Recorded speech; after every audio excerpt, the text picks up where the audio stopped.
আজকে কোষে দেখি 12-এর 2-এর অঙ্কটা দেখাবো। একটি চামড়ার বল তৈরি করতে প্রতি বর্গ সেমি 17 টাকা 50 হিসেবে 431 টাকা 20 পয়সা লেগেছে। বলটির ব্যাসের দৈর্ঘ্য কত? এখানে আমরা একটা প্রথমেই ছোট্ট ঐকিক নিয়ম করব, কারণ প্রতি বর্গ সেমিতে এত টাকা লেগেছে। তাহলে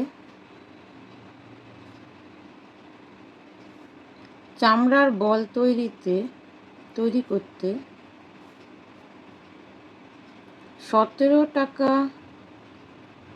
50 পয়সা খরচ হয়,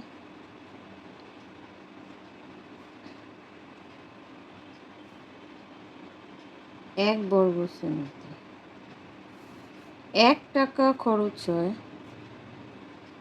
1/17.50, আর 431 টাকা 20 পয়সা খরচ হয়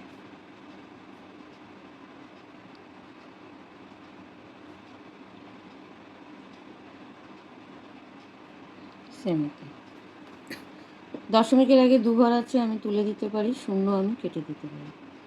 যেটা পড়ে থাকবে এখানে সেইটা পুরোটাই হচ্ছে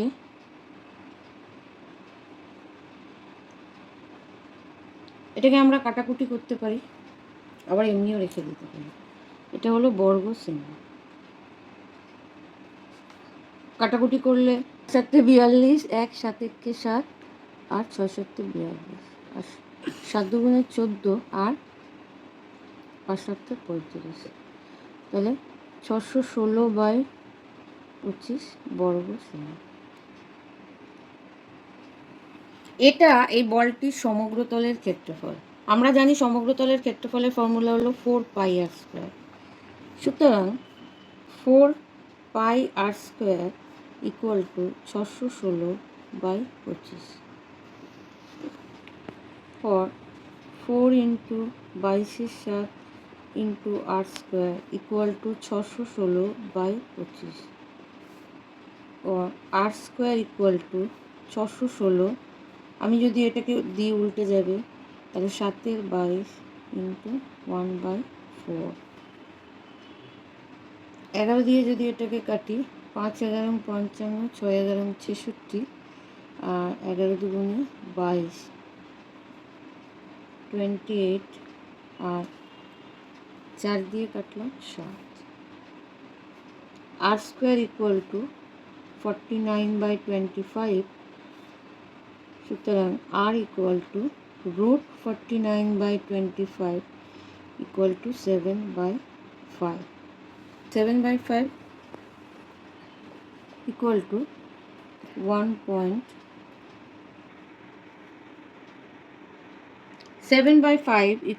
1.4 সেমি।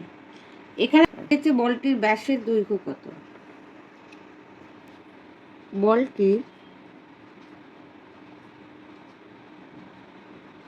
ব্যাসার্ধের দৈর্ঘ্য 1.4 সেমি। সুতরাং ব্যাসের দৈর্ঘ্য 1.4 × 2, 2.8 সেমি।